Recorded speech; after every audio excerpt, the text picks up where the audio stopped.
Hello everyone, welcome to aptitude jab. इस वीडियो में हम मेंसुरेशन देखेंगे।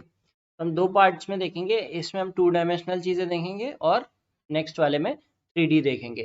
तो टू डायमेंशनल क्या होता है? जो फ्लैट फिगर्स होते हैं जैसे स्क्वायर, ट्रायंगल, सर्कल, ठीक है। ये सब जो आप एक उसमें बना सकते हो, आप किसी पेपर में ड्रॉ कर सकते हो, उसे टू डायमेंशनल कहते हैं।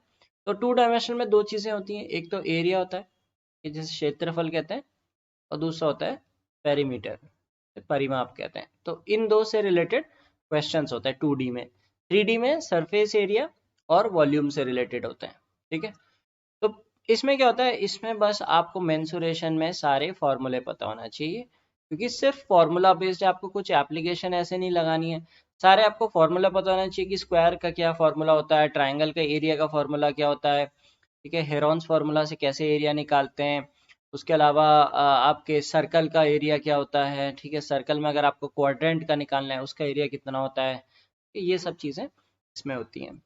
तो सबसे पहले रेक्टेंगल और स्क्वायर सबसे आसान होता है। रेक्टेंगल की साइड मान लीजिए ए, लेंथ ए है और विड्थ बी है, तो पेरीमीटर होता है 2 times of a plus b. तो पेरीमीटर का बेसिकली मतलब क्या होता है कि जो आपकी टोटल बाउंड्री होती है उसे पेरीमीटर बोला जाता है। परिमाप जिसे हम सिंपल शब्दों में कहा है कि अगर आपको कई बार फॉर्मूला नहीं पता तो ये होता है कि टोटल बाउंड्री जितनी इसकी बाउंड्री है, ठीक है, तो वो आपका पेरीमीटर हो जाता है। एरिया उसके अंदर जो कितना स्पेस है, इसके इसके अंदर जितना स्पेस आ सकता है उसे हम एरिया बोलते हैं, ठीक है। तो पेरीमीटर होता है 2a+b, एरिया होता है ab। स्क्वायर में क्या होता है? सारी साइड्स ए हो जाती हैं, तो ए की बी की जगह यहाँ पे ए आ जाएगा, तो 2 × a+a यानी कि 4a, और a × a स्क्वायर, ठीक है। अब ट्राइंगल में क्या होता है? ट्राइंगल में होता है जो आपका पेरीमीटर तो a+b+c होगा, ठीक है। अब क्या होता है कि एक टर्म होता है एस। एस का मतलब होता है सेमी पेरीमीटर का यूज मैं बताता हूँ कहाँ पे होता है। सेमी पेरीमीटर होता है, ये होता है आपका a+b+c/2, ठीक है। अब एरिया ऑफ ट्राइंगल की बात करें तो एक होता है हाफ बेस इनटू हाइट, ठीक है। एक तरीका ये होता है, जैसे मान लीजिए ये ट्राइंगल है, ये इसका बेस हो गया, ठीक है। और फिर जो बेस है, ऑपोजिट साइड से बेस में एक परपेंडिकुलर लाइन ड्रॉ करते हैं, ये हाइट हो जाती है, तो हाफ बेस इनटू हाइट होता है। दूसरा फॉर्मूला होता है, इसे हेरॉन्स फार्मूला कहते हैं। हेरॉन्स फार्मूला क्या कहता है कि अगर आपको बेस और हाइट नहीं दिए हैं, अगर आपको साइड ऑफ ट्राइंगल दिए हैं, आपको तीनों दिए हैं कि ए बी सी, इनकी लेंथ क्या है, तो पहले आप एस निकालते हो। एस क्या होता है? a+b+c/2, और इसका एरिया हो जाता है under root S, s-a, s-b, s-c। तो एक एग्जांपल लेते हैं छोटा सा। जैसे मान लीजिए एक ट्राइंगल है, उसकी साइड्स हैं 5, 12 और 17, ठीक है। तो इसका हमें 5, 12 और 13 इसकी साइड्स हैं, हमें इसका एरिया निकालना है, ठीक है। 5, 12 और 13, तो इसका पहले एस निकाल देंगे। एस क्या हो जाएगा? 5+12+13/2, 30/2 यानी कि 15 आ गया, ठीक है। और एरिया आ जाएगा हमारा 15। यहाँ पे पहली साइड 5 है, 15 - 5 10। दूसरी साइड कितनी है? 12 है, 15 - 12 3। और तीसरी साइड है 13, 15 - 13 2। तो हम इसे देख सकते हैं, 15 × 2 30, 30 × 30 आ गया ये, ठीक है। तो एरिया हो जाएगा हमारा 30। तो इस तरह से हम एरिया निकाल लेते हैं। ये हेरॉन्स फार्मूला होता है, ये इंपॉर्टेंट होता है अगर आपको बेस और हाइट नहीं दिया, अगर तीनों साइड्स दिए, ठीक है। फिर राइट ट्रायंगल, इक्विलेटरल ट्रायंगल में कुछ कुछ प्रॉपर्टीज होती हैं। राइट ट्रायंगल तो क्या होता है? राइट ट्रायंगल में आपको पता है कि 90 डिग्री का एंगल होता है, और ये बेस होता है, ये हाइट होती है, और ये आप इसको हाइपोटेन्यूज बोल सकते हो, ठीक है। तो हाफ बेस इंटू हाइट, वो तो वही है। इक्विलेटरल में क्या होता है? सारी साइड्स बराबर होती हैं, तो 3a हो जाएगा। इसका फॉर्मूला जो होता है √3/4a² होता है। ये ध्यान रखने वाली है कि a यहाँ पे साइड लेंथ है, √3/4a²। आइसोसेलेस राइट ट्रायंगल में क्या होता है कि दो साइड्स बराबर होती हैं, तो हाफ ऑफ परपेंडिकुलर साइड्स, ठीक है। अगर मैं कहता हूँ कि एक आइसोसेलेस ट्रायंगल है, उसकी साइड आइसोसेलेस राइट ट्रायंगल है, मैंने कहा कि उसकी दो साइड 3 3 है, ठीक है, तो इसका एरिया हो जाएगा हाफ ऑफ ए स्क्वायर। फिर आते हैं कुछ और क्वाड्रिलेटरल्स, पैरेललोग्राम। पैरेललोग्राम का देखिए पेरीमीटर तो सबका आसान होता है, आपको सारी बाउंड्री ऐड करनी है। ठीक है, एरिया होता है बेस इंटू हाइट। ए मतलब आपकी ये वाली साइड है, एच ये जो परपेंडिकुलर डिस्टेंस होता है, ये बी नहीं। ठीक है, अगर आप ऐसे यहाँ पे परपेंडिकुलर बनाओगे 90 डिग्री पे, तो जो डिस्टेंस आएगा वो हाइट होती है। ठीक है, रोम्बस में क्या होता है, रोम्बस होता है हाफ प्रोडक्ट ऑफ डायगोनल्स। ये ध्यान रखना है कि जो डायगोनल्स होते हैं उनको मल्टीप्लाई करने पे, हाफ करने से रोम्बस का एरिया आ जाता है। ट्रेपेजियम क्या क्या होता है, ट्रेपेजियम होता है हाफ इंटू एच इज इसको अगर वैसे लिखा जाए sum of parallel sides, A और बी आपकी पैरेलल साइड्स हैं, तो sum of parallel sides into distance between them, दोनों के बीच का डिस्टेंस h है। ठीक है, कई बार आपको ऐसे लिखा होगा तो आप वैसे भी कर सकते हैं, आपको ये याद नहीं रखना है a plus B into H, मतलब ये sum of parallel sides into distance between them. ठीक है, फिर आपके आते हैं सर्कल और उससे रिलेटेड। सर्कल में क्या होता है, 2πr आपका वो होता है आपका सरकमफेरेंस होता है। ठीक है, और एरिया होता है πr²। पाई की वैल्यू होती है 3.1416। ठीक है, इसे रफली हम 22/7 लेते हैं, तो मोस्टली हम 22/7 लेते हैं। ठीक है, और आपको अभी मैं आपको एक टेबल भी दिखाऊंगा, तो आपको वैल्यूज इस तरह से दी रहती हैं कि वो 7 का मल्टीपल होता है। ठीक है, तो अगर कहीं नहीं लिखा है तो आप ये ले सकते हो, कहीं पे लिखा होगा 3.14 लो तो 3.14 लेना चाहिए। ठीक है, तो इसका सरकमफेरेंस हो गया, ये एरिया हो गया। सेमी सर्कल में क्या होता है, सेमी सर्कल सर्कल का आधा होता है। ठीक है, अब आप सोच रहे होंगे कि πr + 2r कैसे आया। ये सिंपल से समझना सिंपल है, क्योंकि जब ये पूरा सर्कल था तो 2πr था, अगर ये आधा कर देंगे तो इतना हिस्सा सिर्फ πr रह जाएगा। ठीक है, पूरा 2πr था, ये πr रह जाएगा, और यहाँ पे दो दो बार रेडियस भी आ रहा है। ठीक है, पहले यहाँ पे जब था तो ये रेडियस काउंट नहीं हुआ, तो पूरा बंद है सर्कल, पर यहाँ पे रेडियस जोड़ दिया तो 2r, सो πr + 2r, और एरिया आधा हो जाता है। फिर एक रिंग शेप के क्वेश्चन कई बार पूछे जाते हैं कि रिंग मतलब ऐसे सर्कुलर रिंग है या एक ट्रैक बना है बाहर से, उसका एरिया निकालो। ठीक है, तो उसका एरिया क्या होता है, outer area minus inner area. बाहर का एरिया हो जाएगा π R², कैपिटल आर मतलब बाहर का रेडियस, स्मॉल r मतलब अंदर का रेडियस, तो ये हो जाता है आउटर माइनस इनर एरिया। ठीक है, तो रिंग से रिलेटेड कई बार सवाल आते हैं कि एक स्टेडियम है, उसके बाहर से रोड बनानी है, या इस तरह के सवाल। फिर होता है sector of a circle. Sector क्या होता है कि सेक्टर मतलब आपने ऐसे कोई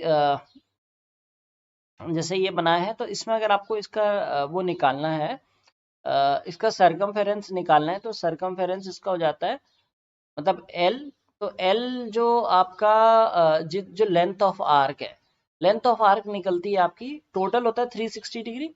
अगर मान लो आपका थीटा डिग्री है तो θ/360 हो जाएगा। ठीक है, और इंटू 2πr, तो आपकी लेंथ ऑफ आर्क हो जाएगी। ठीक है, और लेंथ ऑफ आर के पास दो बार रेडियस पे है, क्योंकि एल तो ये हो गया और आर प्लस आर, तो एल + 2r आपका सरकमफेरेंस हो जाएगा, और एरिया हो जाएगा πr², तो टोटल का एरिया होता है, और आप थीटा डिग्री कंसीडर कर रहे हो तो θ/360। रेयर आता है, पर आपको पता होना चाहिए कि कैसे इसे निकाल सकते हैं। ठीक है,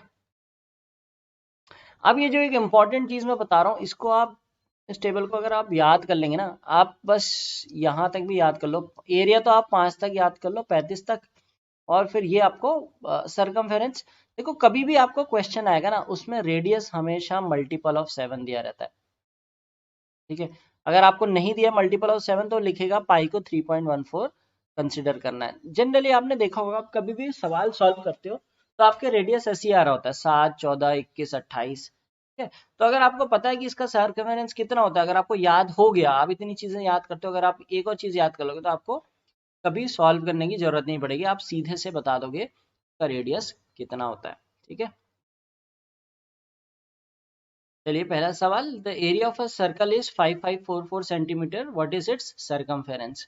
अब भी मैंने आपको टेबल दिखाई थी, ठीक है। 5544 में एरिया कितना है, 5544 है, तो रेडियस 42 है और सरकमफेरेंस 264 है, ठीक है।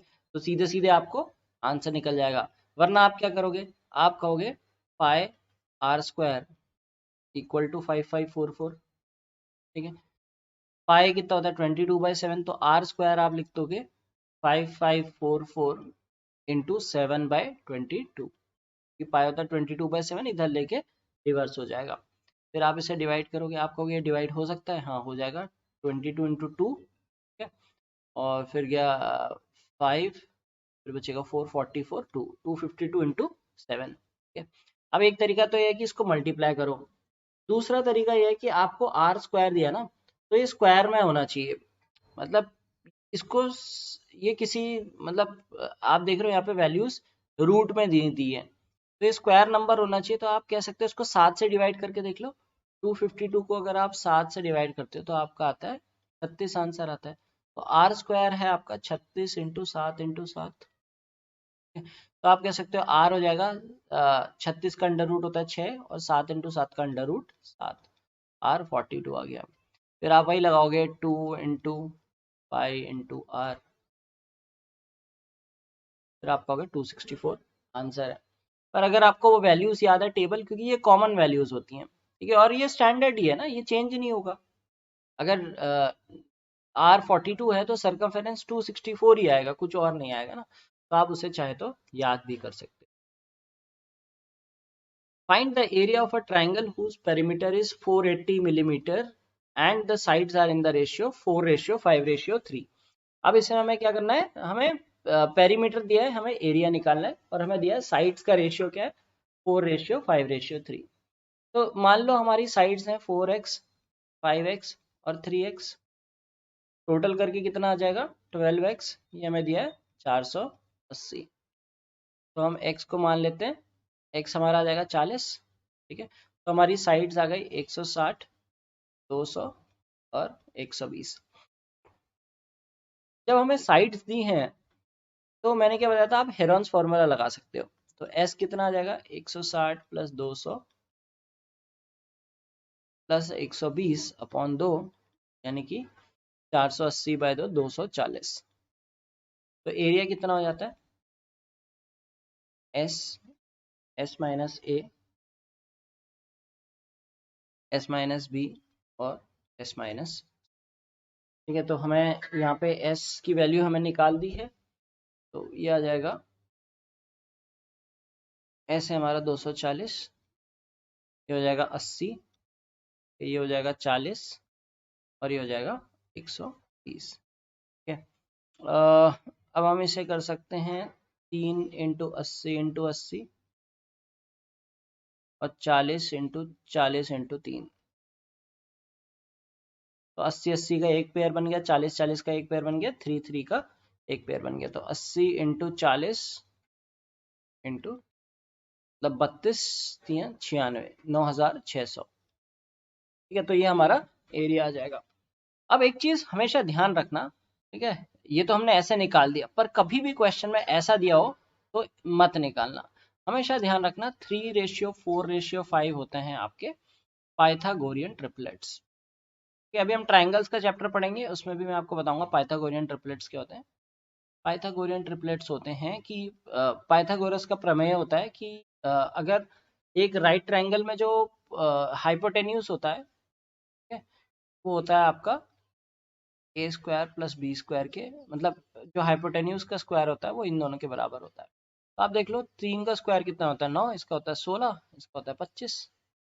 अगर आप यहाँ पे किसी से मल्टीप्लाई भी कर दोगे, अगर आप इसे 6 8 10 भी कर लोगे, तो आपका आएगा 36, 64, 100, कोई भी नंबर से आप मल्टीप्लाई करके देख लो। अगर आप इसे 7 से कर दोगे 21, 28, 35, स्क्वायर निकालो, 21 का होता है 441, का होता है 784, ऐड करोगे तो आएगा 25 1225, और 35 का स्क्वायर होता है 1225। तो हमेशा ये ध्यान रखना 3 4 5 पाइथागोरियन ट्रिपलेट्स हैं। तो मतलब है कि ये हमारी जो साइड आई थी 160, 120, 160 और 200, ये पाइथागोरन ट्रिपलेट्स हो गए। और राइट एंगल का एरिया कितना, हाफ ये इंटू ये, तो हाफ 120 इंटू तो 60, ये आप डायरेक्टली कर सकते थे। तो आपका आंसर ऐसे आया था 9600, बट ये फॉर्मूला भी आपको समझ में आ गया होगा। ठीक है। The floor of a square hall is tiled completely with 64 shaped tiles, square shaped tiles. If the side of each tile measures 2 meter, what is the perimeter of the hall? एक square hall है, उसमें 64 square shape tiles हैं। ठीक है। अब square hall है और square tiles हैं और 64 हैं, तो एक चीज आपके दिमाग में आ गई होगी कि 8 बाय 8 टाइल्स होंगी, 8 क्रॉस 8 होगा। ठीक है। 64 है ना, जैसे एक चेस बोर्ड होता है, चेस बोर्ड में क्या होता है, 64 खाने होते हैं, तो 8 बाय 8 होता है, एक लाइन में 8 होते हैं। तो ईच टाइल मेजर्स 2 मीटर, तो क्या है कि यहाँ 8 टाइलें हैं,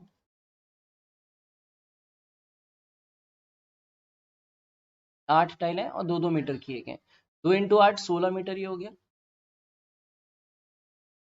16 मीटर हो गया। तो पेरीमीटर पूछा है, पेरीमीटर होता है 4 इंटू साइड, 16 चक्को 64 मीटर आपका पेरीमीटर हो जाएगा।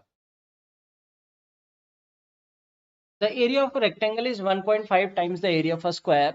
The length of the rectangle is 3 times its breadth. If the side of the square is 15 meter, what is the perimeter of the rectangle? Okay. इसमें क्या दिया है, एक रेक्टेंगल है और एक स्क्वायर है।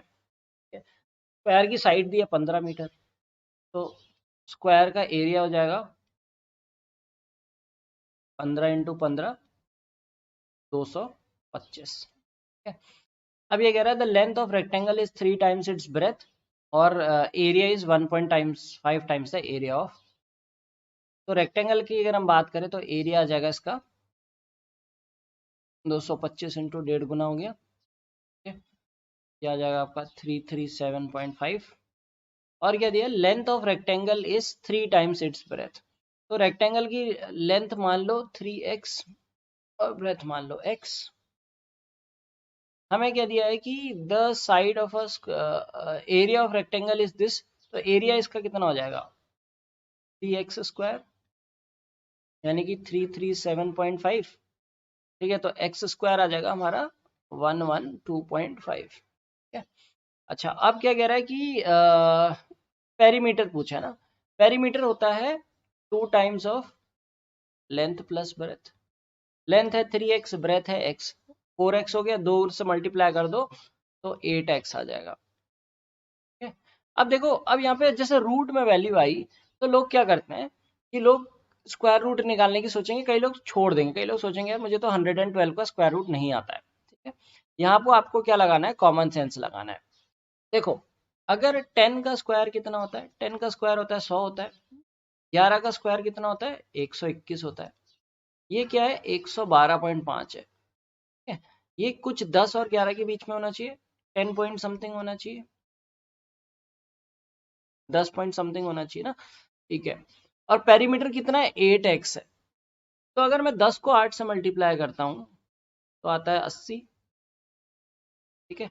और 11 को 8 से मल्टीप्लाई करता हूं तो आता है 88। तो अगर ये 10 और 11 के बीच में है, तो जो पेरीमीटर है वो इन दोनों के बीच में आना चाहिए, 80 और 88 के बीच में। अब ऑप्शन देखते हैं, ये ज़्यादा है, ये कम है, ये कम है, यही उस रेंज में आ रहा है। तो अगर आपको स्क्वायर नहीं, कई बार आपको हमेशा ऑप्शंस देखने की आदत होनी चाहिए। एप्टीट्यूड में यही होता है, कई बार बच्चे ऑप्शंस नहीं देखते हैं, ठीक है, वो कैलकुलेशंस में लग जाते हैं। कैलकुलेशन करने से सही आपको बस ऑप्शन देखने हैं। अगर आपको दिख रहा है कि हाँ ये इस रेंज में है, तो ये आपका आंसर सही हो जाएगा। The difference between the circumference and the diameter of circle A is 150 centimeter. If the radius of circle B is 2/5 of the radius of circle A, find area of circle B. ठीक है। तो यहाँ पे क्या दे रखा है, यहाँ पे दिया है कि एक एरिया है, उसकी एक सर्कल है ए, उसकी परिधि और व्यास, सर्कमफेरेंस और डायमीटर का डिफरेंस 150 सेंटीमीटर है। ठीक है। अच्छा, सर्कमफेरेंस होता है 2πr और डायमीटर होता है 2r, इनका डिफरेंस क्या हो जाता है 2πr माइनस 2r, तो यानी कि 2r हमारा कॉमन आ गया, पाए और यहाँ आ जाएगा -1, ये हमें दिया है 150। पाई को हम क्या लेते हैं, पाई को हम जनरली लेते हैं 22/7। तो पाई -1 कितना हो जाएगा, क्या आ जाएगा 15/, तो यहाँ पे 15/7 रख लेते हैं। 2r इंटू 15/7, ये आ गया आपका 150, 10 गुना हो गया, 5 गुना हो गया, r हो गया 35। मैंने आपको बताया था कि अगर आपको वैल्यूज पता है तो कितनी आसानी रहती है। अब ये क्या है, रेडियस है किसका, ए का है, और रेडियस ऑफ बी कितना दिया है, 2/5 ऑफ दिस। तो रेडियस ऑफ बी हो गया आपका 2/5, 35 का, यानी कि 14 रेडियस है। मैंने आपको बताया था कि अगर आपको वो रेडियस और वो फॉर्मूला वो एरिया पता होगा तो आप सीधे सीधे इसका एरिया बता सकते हैं कि 616 आ जाएगा। तो वो अगर वैल्यूज याद होती है तो आपका ये टाइम बच जाता है इन चीजों का, ठीक है। The circumference of a circle is 110 centimeter. Find the approximate area of square if the radius of circle is 2 times the side of the square. Okay? Circumference हमें दिया है 110। अगर आपको circumference वो याद होगा 7 और 44 वाला जो मैंने आपको टेबल दिया था, उसमें 35 और 220 होता है, ठीक है। अगर रेडियस 35 है और तो circumference 220 होता है। तो अगर सरकमफेरेंस 110 है तो रेडियस होगा 17.5, ठीक है। तो वैसे भी अगर आप करके देख लो, 2πr 2 into 22/7 into r equal to 110, तो r आ जाएगा हमारा 110 इंटू 7/2, ठीक है। तो ये आ गया आपका 17.5, ठीक है। तो ये चीज हमने, ये सीधे सीधे अगर आपको ये टेबल याद है तो देखिए, आप देख ही रहे हैं कि कितनी आसानी से। और यही ये हमारी ऐसी चीजें हैं जो पता होती हैं, जो कांस्टेंट रहती हैं, ठीक है। तो ये 17.5 आ गया। अब हमें क्या दिया है कि ये तो वो हो गया, सर्कल हो गया। अब हमें क्या निकालना है, एरिया ऑफ स्क्वायर निकालना है। तो radius of circle is 2 times the side of the square. तो ये मतलब ये है हमारा r equal to 2 times of side.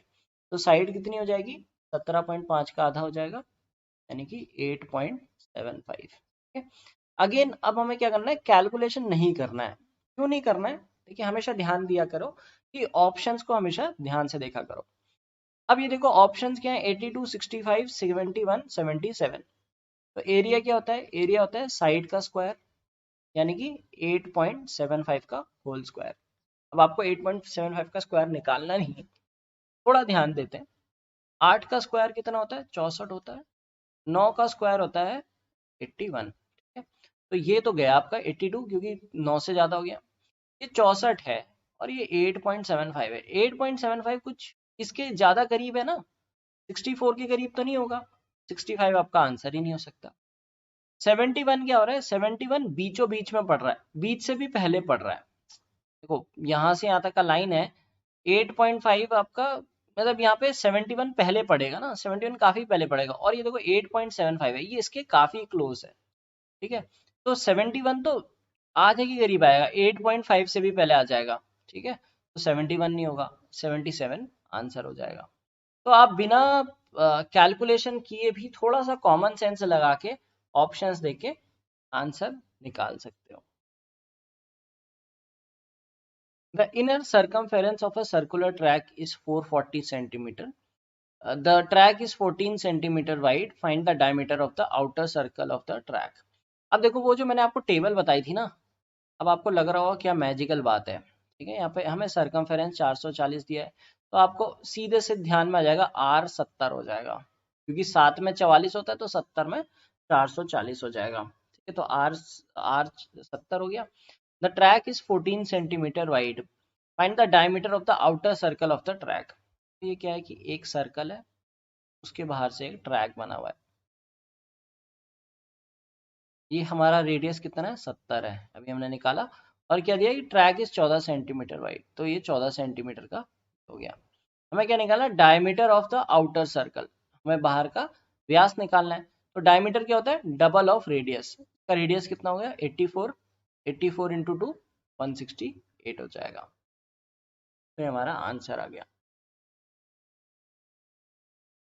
Find the area of a quadrant of a circle whose circumference is 44 centimetre. अच्छा, अब क्या होता है कि क्वाड्रेंट क्या होता है, देखो क्वाड्रेंट होता है 1/4, ठीक है, चतुर्थांश कहते हैं। मतलब जैसे ये सर्कल है, ठीक है, तो इसका जो एक चौथाई हिस्सा होता है इसे कहते हैं क्वाड्रेंट। हमें इतने का एरिया निकालना है, तो क्या हो जाएगा, पाई r² / 4। और वही टेबल याद करो कि जब रेडियस 7 होता है, ठीक है, सर्कमफेरेंस 44 होता है, सर्कमफेरेंस दिया है तो रेडियस निकल आ जाएगा, एरिया होता है हमारा 154, ठीक है, पाई r² है 154, तो 54 को 4 से डिवाइड कर दो तो आंसर आ जाएगा 38.5। तो अगेन एंड अगेन आपको वही देखने को मिल रहा है कि जो आपकी वैल्यूज हैं उन्हीं के अकॉर्डिंग रेडियस दिया रहता है।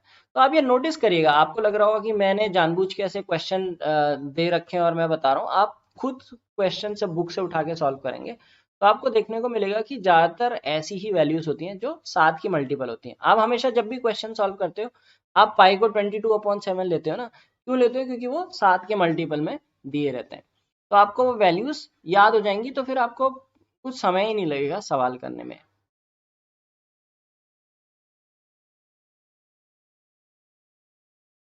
A silver wire, when bent in the form of a square, encloses an area of 484 centimeter square. Now the same wire is bent to form a circle. The area enclosed by it would be. ये एक important question है, ठीक है, important इसमें थोड़ा सा दिमाग लगाना पड़ता है, ठीक है, जैसे बाकी तो सीधे सीधे थे, इसमें थोड़ा सा दिमाग लगाएंगे कि पहले एक स्क्वायर है, ठीक है, एक वायर का हमने एक स्क्वायर बनाया, फिर हमने उसको उसका शेप चेंज कर दिया, उसका एक सर्कल बना दिया, ठीक है। तो अब इसमें क्या चीज दिमाग में रखनी है कि कैसे करते हैं। देखो वायर क्या, वही वायर है, तार हम बदल नहीं रहे ना, तोड़ तो नहीं रहे तार को, वही तार है, उसे हम दो शेप में बना रहे हैं। तो यहाँ पे क्या होता है, यहाँ पे जो हमारा पेरीमीटर होता है वो इक्वल होता है। क्यों होता है पेरीमीटर इक्वल, क्योंकि पेरीमीटर क्या है, लेंथ ऑफ वायर है, लेंथ ऑफ वायर वही है ना। तो ऐसे सवालों में कभी पाइप या फिर ये वायर को ऐसे मोड़ दिया तो इसमें पेरीमीटर इक्वल कर देते हैं, ठीक है। तो इसका एरिया कितना है, 484, 484 होता है 22 का स्क्वायर, तो इसकी सारी साइड्स 22 हो जाएंगी, इसकी सारी साइड 22 हो गई, तो इसका पेरीमीटर आ गया 88। तो इसका मतलब इसका सरकमफेरेंस भी टोटल 88 आएगा। 88 सेंटीमीटर लंबा ये तार है ना, तो अगर हम इसको ऐसे बना देंगे तो 88 हो जाएगा। 88 हो जाएगा तो वही वाली टेबल याद कीजिए, अगर उसमें सरकमफेरेंस 88 है तो रेडियस 14 होता है और एरिया होता है 600। अगेन वो बार बार आपको वही चीज दिमाग में आ रही है कि अगर वो टेबल आपको याद होगी तो आपके कई क्वेश्चन ऐसे ही सॉल्व हो सकते हैं। आप किताब से करिएगा क्वेश्चन, किताब में भी आपको जो क्वेश्चन मिलते हैं ज्यादातर उसमें 7 के ही मल्टीपल में रेडियस होता है। A bicycle wheel makes 5000 revolutions in moving 11 kilometre. What is the radius of the wheel? ये भी एक कॉन्सेप्चुअल क्वेश्चन है। इसमें क्या होता है कि जैसे मान लीजिए ये एक पहिया है, ठीक है, तो ये वाला पॉइंट जमीन को छू रहा है। अगर ये पहिया थोड़ा सा आगे बढ़ेगा तो क्या होगा, ये वाले पॉइंट की जगह ये वाला पॉइंट नीचे आएगा, थोड़ा और आगे बढ़ेगा तो ये पॉइंट नीचे आएगा, फिर ये पॉइंट नीचे आएगा यहाँ पे, फिर ये आएगा, फिर ये आएगा, फिर ये आएगा, इस तरह से करते करते करते करते सारे पॉइंट्स आ जाएंगे, ठीक है, लास्ट में फिर ये पॉइंट आ जाएगा, फिर वही सर्कल चलने लगेगा, ठीक है। तो जब ये पॉइंट नेक्स्ट टाइम नीचे आएगा, ठीक है, वो कब होगा, ये हम क्या देख रहे हैं, पूरा सरकमफेरेंस पूरा हो गया, ठीक है। तो इसका मतलब क्या होता है, 1 रिवॉल्यूशन, एक चक्कर जो होता है वो परिधि के बराबर होता है।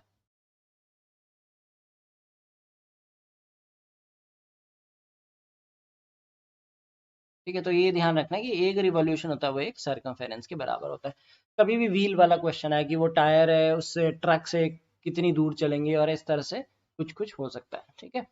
तो 5000 रिवॉल्यूशन दिया है, तो सर्कमफेरेंस हमारा क्या हो जाएगा, 11 किलोमीटर है ना, तो किलोमीटर को मीटर में कन्वर्ट कर दो अपॉन 5000, यानी कि 2.2 मीटर्स आ गया, यानी कि 220 सेंटीमीटर। हमें क्या निकालना है, रेडियस। 220 अगर आपका पेरीमीटर है, सरकमफेरेंस है, तो रेडियस आ जाएगा आपका 35, रेडियस 35 आ जाएगा। वही टेबल 7 और 44 की मल्टीपल, 7 के मल्टीपल तो आपको पता ही है, आपको 44 की टेबल याद करनी है बस।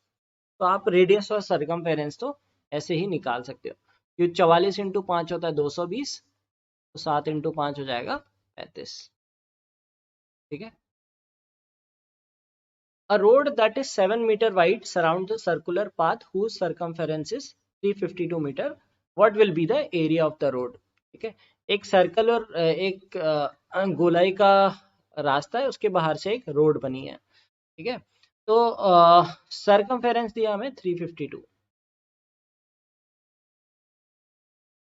ठीक है, ये जो पाथ है इसका सरकमफेरेंस है 352 और इसके बाहर से 7 मीटर चौड़ी रोड है। तो हमें क्या निकालना है, हमें निकालना है रोड का एरिया। अब देखो 352 कितना होगा, 44 इंटू 8 हो जाएगा, 8 गुना, तो आपका रेडियस हो जाएगा 7 इंटू 8 56। तो रेडियस हमारा 56 है। ठीक है, फिर क्या है, ये 7 मीटर की रोड भी है, तो हमें एरिया निकालना है रोड का। ठीक है, तो रोड का एरिया क्या हो जाता है, इसका होता है outer area minus inner area. हमें इसका एरिया निकालना है ना सिर्फ, तो बाहर का एरिया अगर हमें पता हो, बाहर का एरिया हम निकाल सकते हैं, हमें सर्कल दिख रहा है, और अंदर का एरिया भी निकाल सकते हैं, तो बस हमें उसे सबट्रैक्ट करना है, outer area minus inner area. तो बाहर का एरिया क्या हो जाएगा, पाई 63 स्क्वायर, और अंदर का एरिया हो जाएगा पाई इंटू 56 स्क्वायर। तो पाई कॉमन ले लो, 63 स्क्वायर माइनस 56 स्क्वायर। अब देखो ए स्क्वायर माइनस बी स्क्वायर का फॉर्मूला क्या होता है, ए प्लस बी इंटू ए माइनस बी। ठीक है, तो ये आ जाएगा पाई इंटू 119 इंटू 7। फिर हम इसे पाई को वैसे लिख लेते हैं 22/7, तो 7 से 7 कट गया, 119 इंटू 22 करना है। ठीक है, जैसे हमने शुरू से ही कई चीजें नोटिस की कि लास्ट डिजिट देख लो, 9 इंटू 2 लास्ट डिजिट 8 होना चाहिए। ठीक है, तो एक ही ऑप्शन है जिसमें लास्ट डिजिट 8 है, कैलकुलेशन आपकी बच गई। ठीक है, तो जो हम वीडियोस करते जा रहे हैं उनमें जो जो कॉन्सेप्ट मैं बता रहा हूँ, जैसे आपको ये चीज़ बताई, ये बहुत कारगर चीज़ है, मतलब आप इससे काफ़ी जल्दी क्वेश्चंस को सॉल्व कर सकते हैं बाकी लोगों के कंपैरिजन में। तो अगर मान लीजिए इससे, इस टॉपिक से रिलेटेड एक दो क्वेश्चन आते हैं सर्कल से रिलेटेड, तो आप उन्हें झट से सॉल्व कर सकते हैं और फिर बाकी क्वेश्चंस में अपना टाइम दे सकते हैं। A rectangular grassy lawn measuring 40 meter by 25 meter is surrounded externally by a path which is 2 meter wide. ठीक है, एक रेक्टेंगल है 40 गुणा 25 मीटर का, इसके बाहर से एक रास्ता है। ठीक है, और ये कितना है, 2 मीटर का है। अब हमें क्या लिखना है कि इसे समतल करना है इस रास्ते को, तो उसकी कॉस्ट निकालनी है। तो पहले हमें क्या करना है, इसका एरिया निकालना पड़ेगा, जो ये पाथ है इसका एरिया निकालना पड़ेगा। तो पाथ का एरिया क्या आ जाएगा, पाथ का एरिया वही होगा outer area minus inner area.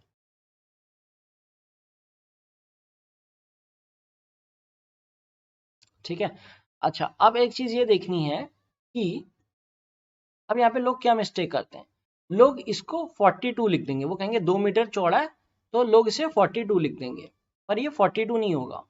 देखो 2 मीटर यहाँ चौड़ा है तो 2 मीटर यहाँ चौड़ा है, तो 4 मीटर, यानी कि ये 44 मीटर हो जाएगा। ये 25 मीटर है तो दो मीटर यहाँ बढ़ गया, 2 मीटर यहाँ बढ़ गया, तो ये 29 मीटर हो जाता है। तो जो भी आपकी पाथ की चौड़ाई होती है ना, उसका दुगना जोड़ना पड़ता है। ठीक है, ये ध्यान रखना कि यहाँ पे 42 इंटू 27 नहीं लेना है, ठीक है, वो गलत होगा, वो होगा 44 इंटू 29।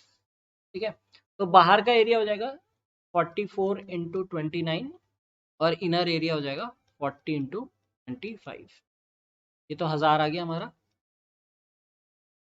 और ये करते हैं 29 चक्कू 116, 11 कैरी हो जाएगा 1276। ठीक है, तो हम इसे सब्ट्रैक्ट कर देंगे तो आ जाएगा 276। तो एरिया हो गया हमारा 276। किसका एरिया? Area of path. और हमें क्या करना है? 8.25 से मल्टीप्लाई करना है। अब आप सोच रहे हो आपको तो 825 की टेबल ही नहीं आती ना, आपको 276 की टेबल आती है, आपको इसमें पक्का कैलकुलेटर चाहिए। पर ऐसा नहीं है। मैंने आपको क्या बताया था कि हाफ एंड डबल मेथड बताया था एक मल्टीप्लिकेशन का। आप फास्ट कैलकुलेशन टेक्निक्स वाले आप चैप्टर्स देखिएगा, ये शायद फास्ट कैलकुलेशन टेक्निक 2 में बताया होगा, 1 या 2 में किसी एक में बता रखा है।